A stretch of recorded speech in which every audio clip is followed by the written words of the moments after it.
Hi everyone, my name is Mervel. Welcome to my YouTube channel. Thank you guys so much for tuning in. I really do appreciate it. If this is your first time to the channel, remember to hit that subscribe button and don't forget to turn on the bell icon so when I release a video like this, you get notified. Without further ado, let's jump straight to today's video. For those of you that have been around this channel for a while, you guys know that I am in the middle of building a pig barn within my farmland.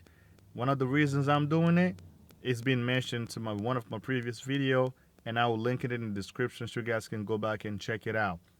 In today's video, I am going to show you how far the construction has gotten and how diligently my team is working to make these projects happen.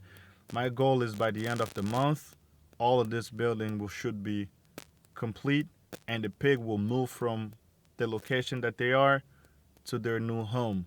So if you're supporting this idea, make sure to like the video and also subscribe to the channel, and I will really appreciate it.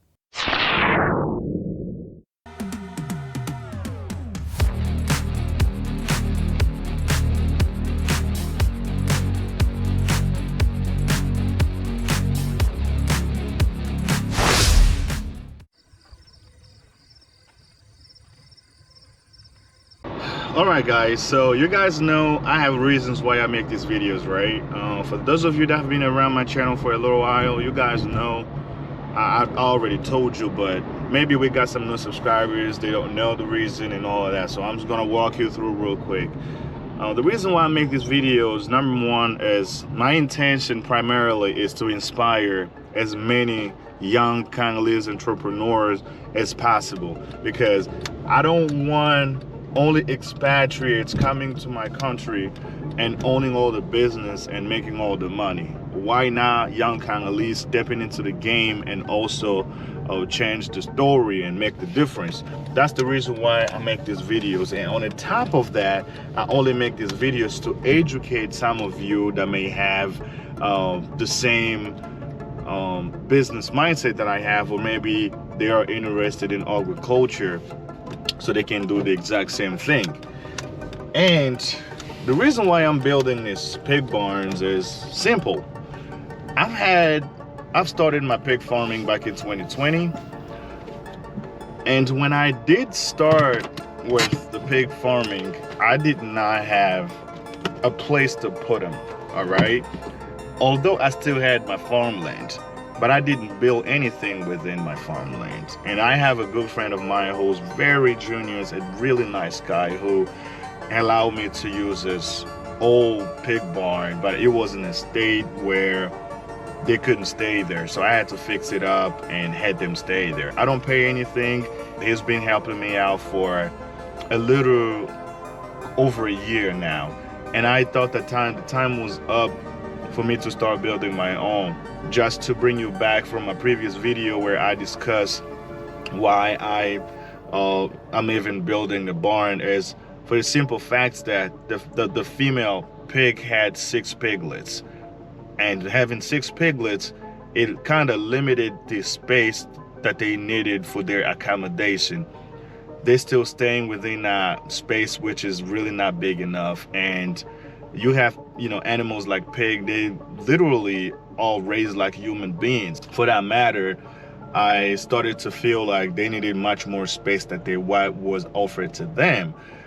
And as a result, while I started discussing the possibility of building a barn, and here goes the pig gets pregnant again, the second round that she's going to have probably within a month and a half or 2 from now.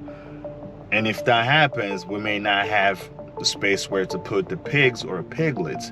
Therefore, I challenged myself to go ahead and start with the building. I made it my first priority. That's why I see, you see all this construction taking place. So I see you right in a little bit.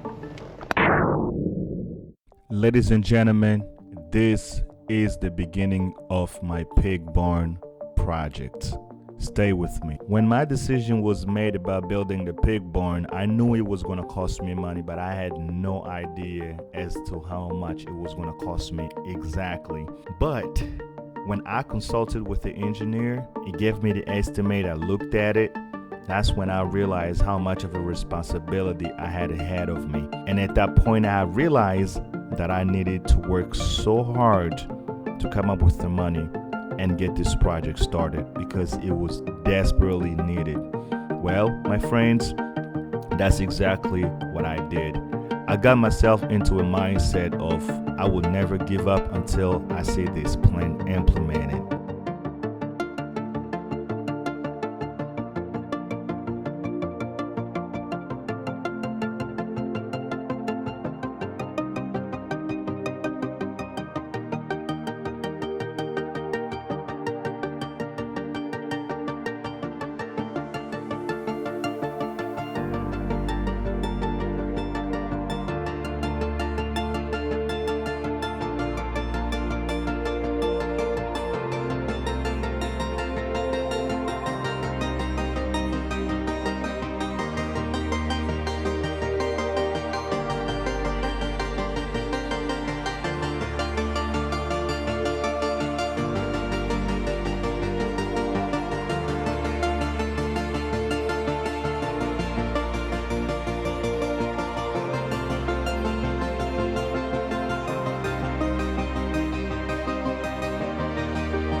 Building a borehole on my farmland is probably my next project. We do not have water available on a farm yet, but we have to fetch water on a nearby pot well. That pot well is available all year round.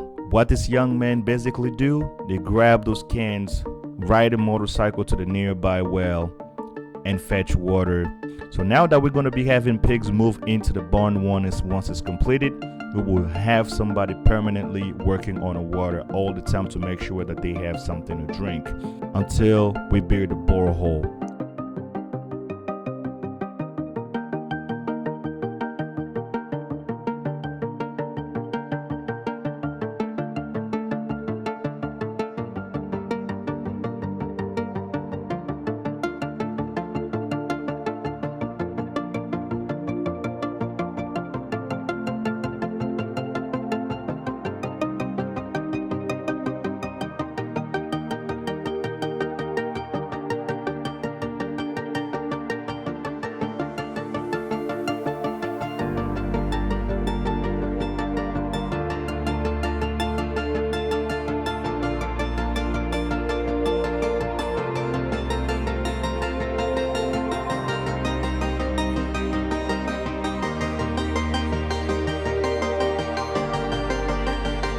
Since I started building this big barn, I've learned a lot of things. Building is not an easy thing to do, but it's more rewarding if you are working with the people that are helping you to make your dream come true.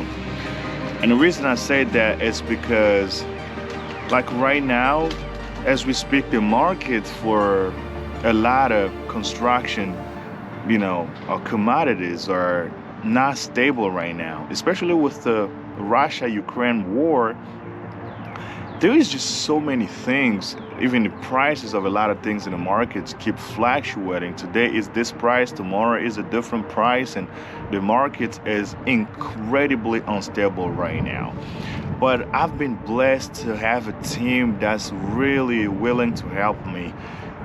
When you see someone building a place, don't always jump into conclusions. And when they telling you the challenges that they're going through, take the time to listen to those challenges to kind of prepare you just in case you are planning to do something similar in the future.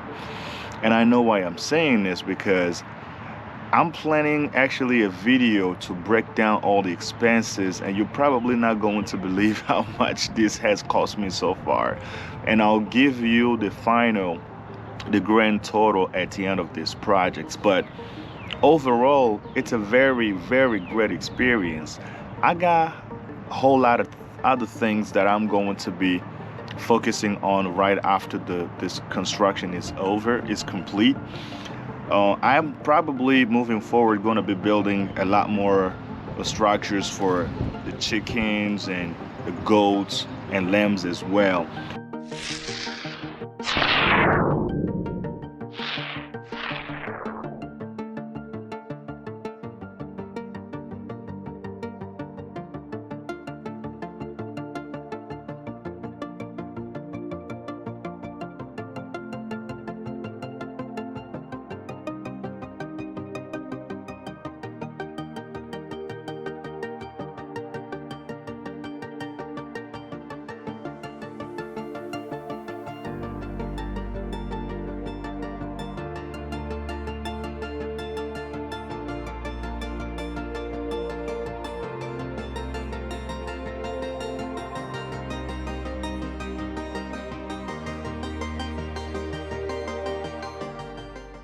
And yeah, man, give this video a thumbs up if you're enjoying it so far, and I hope this video inspires some of you to start something similar. And there is a lot of other videos that we're going to have to discuss, man. Stick around and we'll discuss, as the video progresses later, and I'll let you know some of the challenges that I have encountered so far, but still not gonna break me regardless, because I know when you're working your way towards success and potentially remove you from working 9 to 5 and actually be your own boss, it's never gonna be easy. But if you hold it together, I am 100% sure chances are you're more likely going to succeed. But keep in mind, success never comes easy, especially for some of us who did not inherited something from your parents of a high value that does not require you to get a job. You kind of have to work your butt off to get the things that you're looking for in life.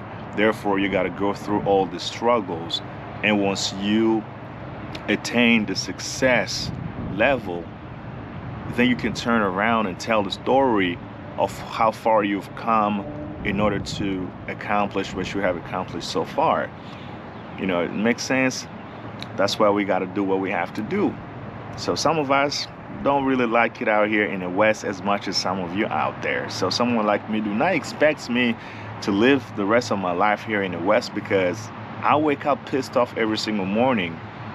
And I always have an attitude going to work, because this is not what I really want to do for the rest of my life. I want to be able to go back home and spend time with these guys and look at the vibe, the peace, all of this good stuff. I want to be around my farm, raise my animals, and, I'll build a network and collaborate with clients and have, access to many other opportunities, as I believe there is tons of them out there. And I want to be able to build my own clientele while I'm there. I know I'm in a good hands. I got my brother over there supervising everything and helping me out with, making sure that the projects go smoothly. But there's always a difference, you being there versus someone that you trust doing it for you. I always tell people that if you want to do something, like this, if you can, just fly over there and do it on your own and then return. Especially some of you, my Congolese fella in Europe, you're much closer to Congo than we are. I mean, we're all the way on the other side of the Atlantic Ocean. Sometimes it takes us 20 to up to even 24 hours flight to get to the Congo. Some of you that live there, you only have 6-hour flights and 8-hour flights, sometimes the most 10 hours flights back to Kinshasa. Do it more often. If I was in Europe, I would have flew to the country at least twice a year. I mean, straight up. I mean, I can also do it here, but the workforce in America is much more different from what it is in most of the socialist country. Like, you guys get more day vacations. We do. I mean, I'm sorry, we don't. And I always have to depend on, you know, you know, how many days that I have available to use before I fly back to the country. But in my case, it's an exception because the way I have my schedule set up with my employer, it's kind of different from other people, because the way I do it, you know, with my law enforcement gig, I can take for as long as I want to, you know, because our you know, actually our ID, which is issued by the state police, it has an expiration date. As long as it's not expired, you can go for as long as you want to, and you come back and just continue doing what you're doing. You know, as long as I have to talk to my supervisor and let them know what I got going on, they don't even, you know, it won't bother. That's why I've been able to go back to the Congo for at least 2 months in the past 2 years without losing my employment or anything like that. You know what I'm saying? But the case may be different from other people, especially if you don't own a business. It's very, very difficult for you to do that. That's why sometimes I kind of sympathize with those that always come up with an excuse that they don't have anybody to trust, therefore they can't really go back home and do anything, and they just have to wait till they retire and have all the money, go back and do everything right there and there. That's understandable too, but I'm sure there are always alternatives when it comes down to that. We'll probably find out what those alternatives are, discuss it, and probably share it with those that are looking for alternatives to do things like that if they happen to be in situations where their employer will not allow them as much time to go back home and do the things that they want to do in terms of investment. So it's something that we all have to work on. All right. So yes, guys, that's it. And please, if you're getting some value, remember to hit the like button, and don't forget to subscribe to the channel if you have not already. And yes, share the video as well. Thank you guys for tuning in. I really appreciate it. Make sure to hit the subscribe button if you have not already. Remember to turn on the bell icon for more videos. Until the next video, I'll see you guys later. Peace.